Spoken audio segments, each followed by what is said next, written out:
Hey crew, it's Pitt, and I'm back with some more Esoterica. Today we are diving back into the works of Elias Ashmole. This is the Theatrum Chemicum Britannicum. We are reading aloud and discussing as we go along the various points brought to light by the text. It is not the format for everyone, but people do find value in it, so you are more than welcome to tag along as we continue our exploration.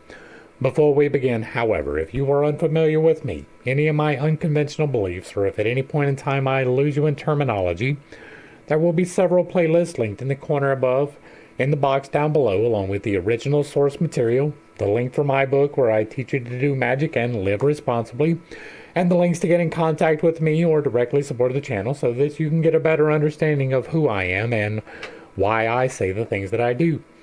With that being said, we are going to dive in and continue our exploration of the Theatrum Chemicum with the first chapter. It is the Ordinal of Alchemy, written by Thomas Norton of Bristol. Now, the Ordinal means that it is a instruction book. It is the primary. The structure of this is a little bit weird. I am not sure how long this video is going to be. The first part of this is going to be in Latin, and then we get the interpretation on the next page. If it was in a book, one would be on the right page, one would be on the left page, but it is not, right? We're looking at it as a PDF, so we're going to skip past the Latin, read the English. It is Old English. I may make some mispronunciations. I may miss some of the references. Give me a little bit of grace with that. I do not know how much I will have to add to this. I will try to add value. That is the point of doing this. But it may wind up just being a reading into the record. I believe that we will probably get through two sections of this. Right, this first one is only like 2 pages long. The next one is rather short as well, but I don't want to get into where we're doing 2-hour videos every day like we did in the last one. So, to the text. This book, the greatest clerks may teach, but shorteneth the vulgar reach. A book that gets, by wealth, renown, and boggles at a threadbare gown. A truly book of faithful things, instructing priests, advising kings. A book that's fitted for the sense of man who lives without offense.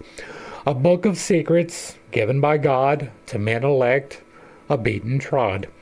Availing such as constant be in faith and hope and trusting me, good men and bad, even numberless, the latter but without success, desire the art, but still, alas, they are given to avarice. Avarice is pride. There is definitely a correlation. It is the 5th point along the process. It is centered around the throat. That of 1,000,000, hardly 3, were ever ordained for alchemy. Yet many called every hour learned and unlearned, rich and poor, who neither tend nor take the pains, and therefore trudge without the gains. On whom God doth this art bestow, her sons may herein fully know. But these 4 lines you may believe, heaven doth all things gratis give. There's a footnote here by these. These 4 prophetic lines extracted from John Albert of Bridgelinton's Prophecies. Heaven doth all things gratis give. Gratis is free. This ought and such you only find as justice, love with apostles with spotless mind. But 'tis denied to guileful men, for sin protracts the gifts of heaven.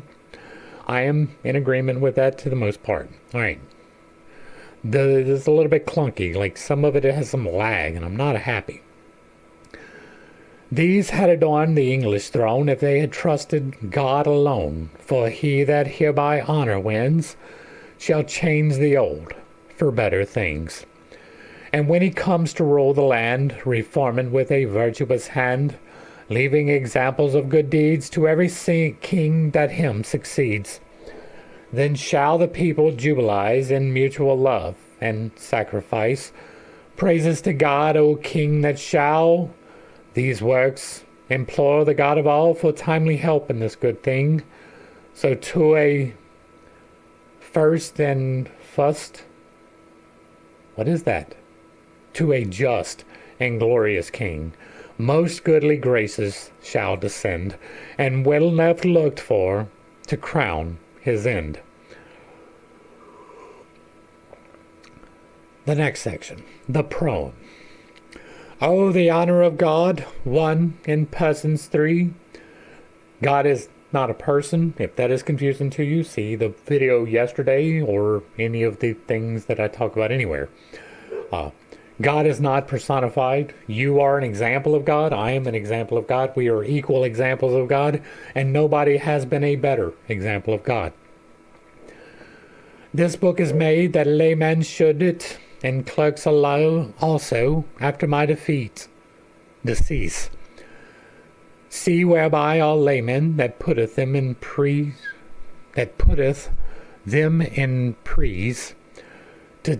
to seek by alchemy great riches to win, may find good counselor they such work begin. May find good counsel for such work begin, and great deceits they may hereby eschew. And by this doctrine know false men from true. What is this? Nathles. Nathal's clerks great secrets here may learn, but all laymen shall find here cause to fear, and to beware of false illusions, which multipliers work with their conclusions. But for that I desire not worldly fame, but your good prayers. Unknown shall be my name. That no man should thereafter search, ne look, but wisely consider the flowers of this book. Of every estate that is within mankind, if ye make search, much people ye may find, which to alchemy their courage does address, only for appetite of lucre and riches.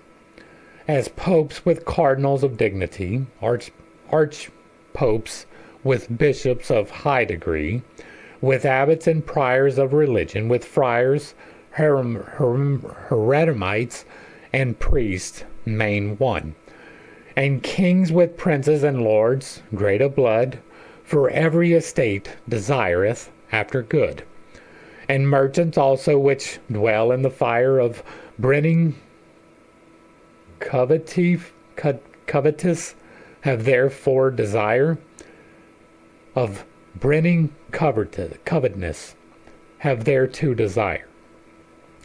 And common workmen will not be outleft, for as well as lords they love this noble craft.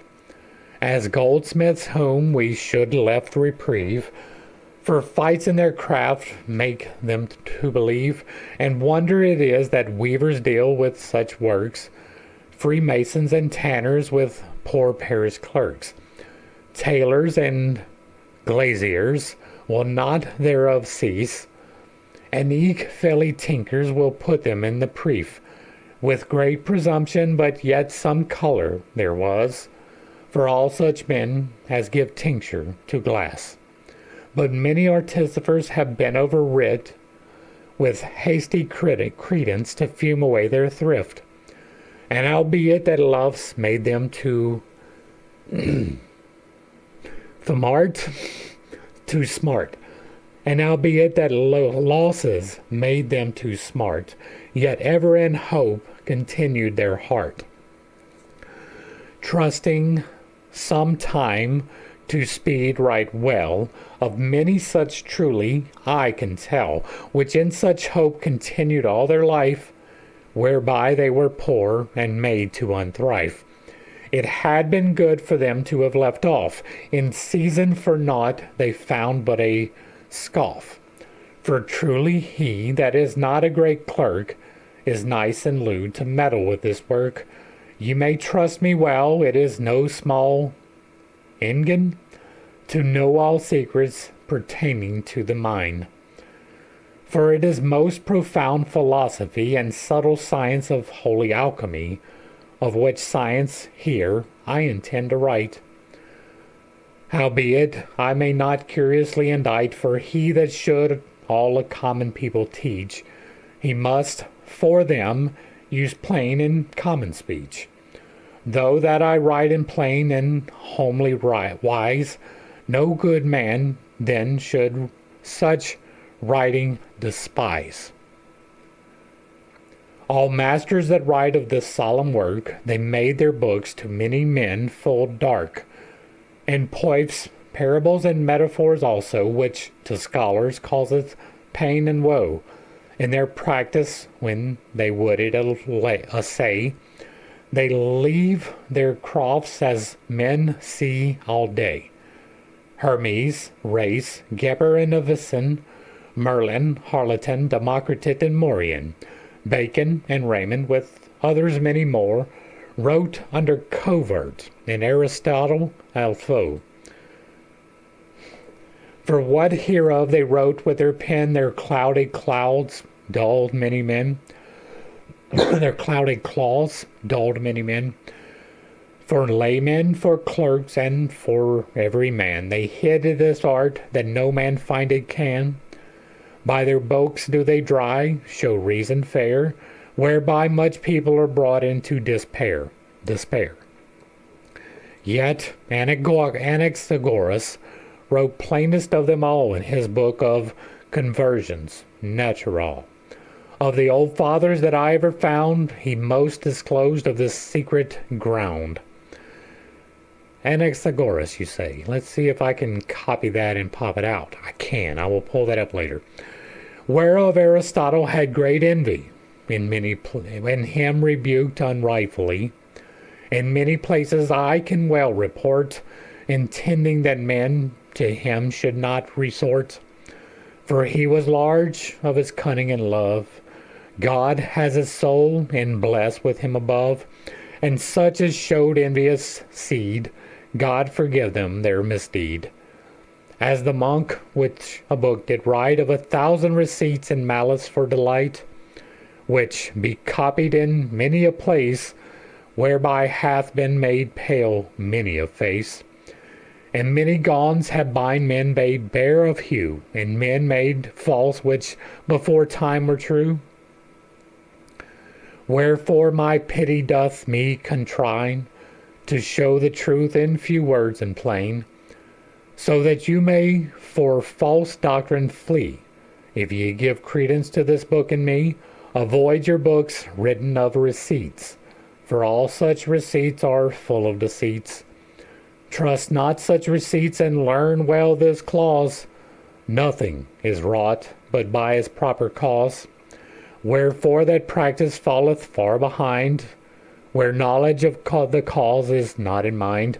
Therefore remember ever more wisely, that you work nothing but you know how, and although he that would in this art proceed, to eschew falsehood he hath great need. For truth is good, which this art must guide, wherefore to falsehood you may never side. I am in agreement with this. Like, so far, this is mainly just admonitions, right? It is warnings. It is opening it to all. Like, he begins with what I say in much more prosaic tone, right? I say quite often on this channel that this channel is open to everyone, right? It does not matter what position that you hold, whether it be high and mighty or lowly, right? It does not matter how much wealth you have. It does not matter what spiritual belief you are currently in. It does not matter whatsoever. This channel is open to you. But it's not for everyone, right? Not everybody is going to take the time to go through and extract the knowledge. It's one of the reasons why I can be so open about it, right? I'm out here throwing pearls, and most people will never find them. Some, very few, will. That's what he's talking about, right? And then he's getting into the practicality of it. On this process, which I describe in this book, one of the many things that has been taken from me is falsehood. I don't get to lie, right? Even the white lies. My wife has learned, do not ask me if my butt looks fat if you do not want to hear that it might. My children learned the lesson, don't ask me a question if you do not want the answer. If you ask me a question, you're going to get the truth whether you want to hear that or not. I do not have the ability to tolerate a lie, right? When we went through some of these studies, Aleister Crowley, for example, there are things that are deliberately misleading and they sit upon me like an acid upon a metal. It bubbles and fizzes and I have no choice but to make my exclamations known. If you are in conversation with me and you lie, it rings in my ears. Like I literally know, most of the time, not always, nothing is infallible, but most of the time, I will know you're full of shit. I may not say anything. I will let you continue to talk, but you will notice that I do not respond. And so I am in agreement. If you are going to proceed upon this, you have to give up falsehood in every single instance. Every single one of them. But, wow, what is this? STEDFASTLY. Steadfastly your mind must be set. It's a little bit difficult to get through these words sometimes. False colored metal, never to counterfeit. Man.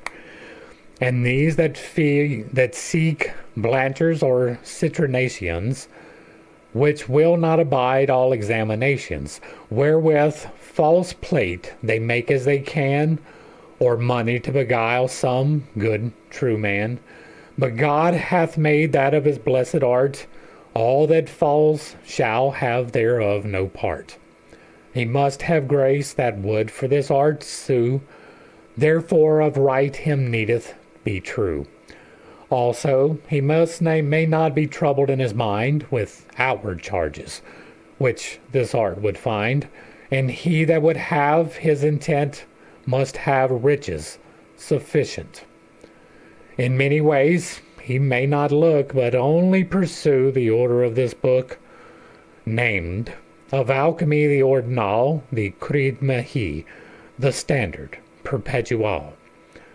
For like as the ordinal of priest setteth out the service of the days as they go about, so all of the books unordered in alchemy, the effect is here set out orderly.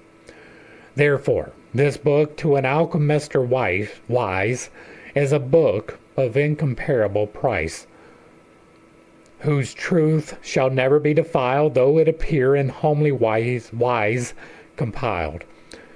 And as I had this art by grace from heaven, I give you the same in chapters 7. I have 8. There is a reason for 8. There is a reason he used 7. Right, we're in agreement with this, right? I have written this book for the exact same reason. Because nobody is giving good information. Now, that is with the caveat that I have not read through this book. It might be that this book does contain that good information. As largely as by my fealty I may, by license of the dreadful judge at doomsday. That is talking about couching your language in Christianity, right? As largely as by my fealty I may, means that if you say it in the wrong way, they cut off your head. The first chapter shall all men teach what manner people may this science reach, and why the true science of alchemy is of old fathers called blessed and holy. In the second chapter may be found the nice joys thereof of the great pain. The third chapter for the love of the one shall truly disclose the matter of our stone, which the Arabes do an elixir call, whereof it is there understood you shall.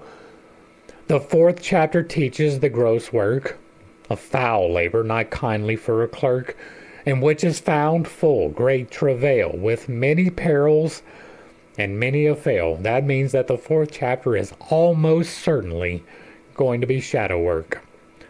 The fifth chapter is of the subtle work, which God ordained only for a clerk. Full few clerks can it comprehend, therefore to few men is the science send. The sixth chapter is of concord and love between low natures and heavenly spheres above. yeah, we're going to get somewheres, right?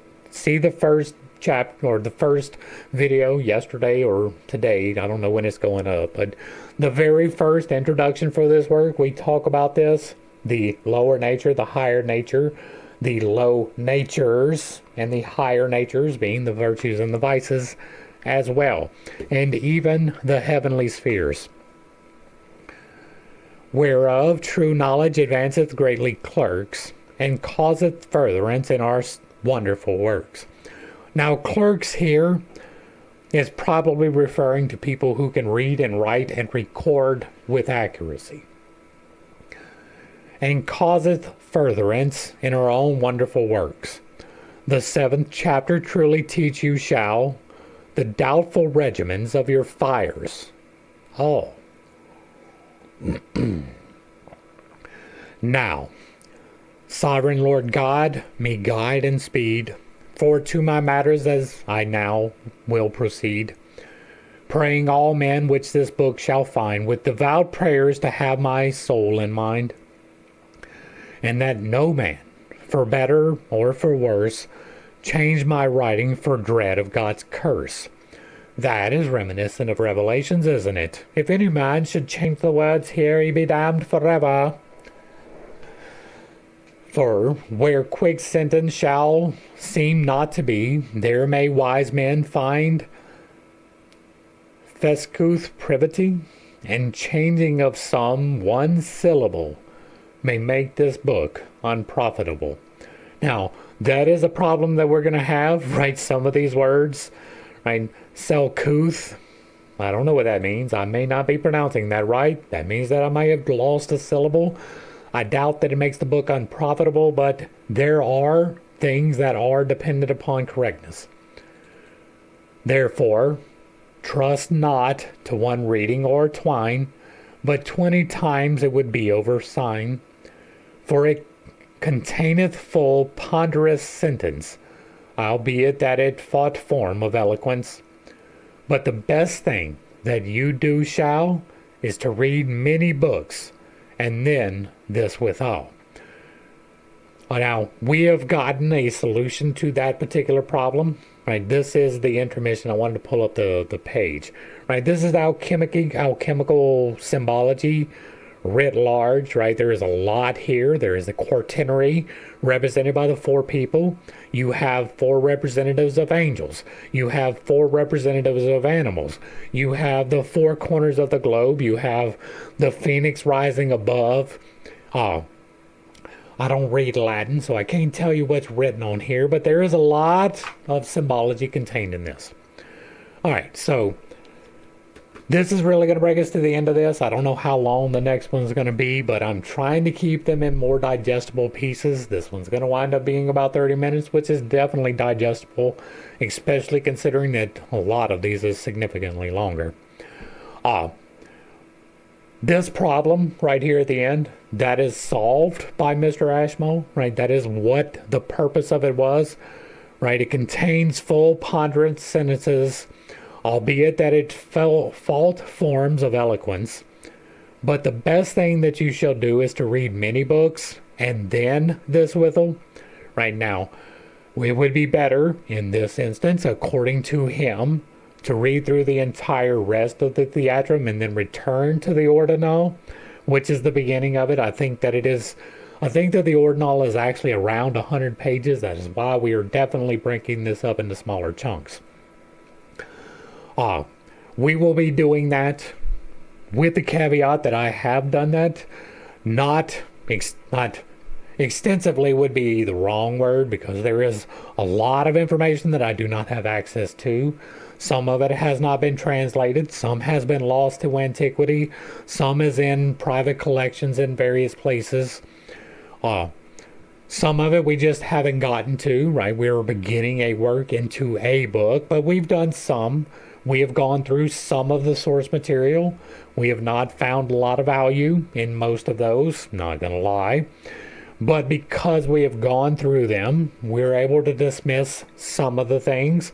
Some of the things we find confirmation for, right? When I held up my book, anytime that you see me hold up my book and point it at the camera, That is confirmation bias, right? That is me finding in here what I am looking for, right? I am looking for confirmation, right? That has to be acknowledged straight off the top. I am looking to be confirmed. If I find things that contradict, I am going to be naturally resistant to it, but it is not an intentional thing, right? I will try to overcome that. I want the true information, even if it proves everything that I've written to be exactly wrong.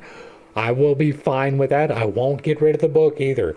I will write a new one and I will acknowledge that.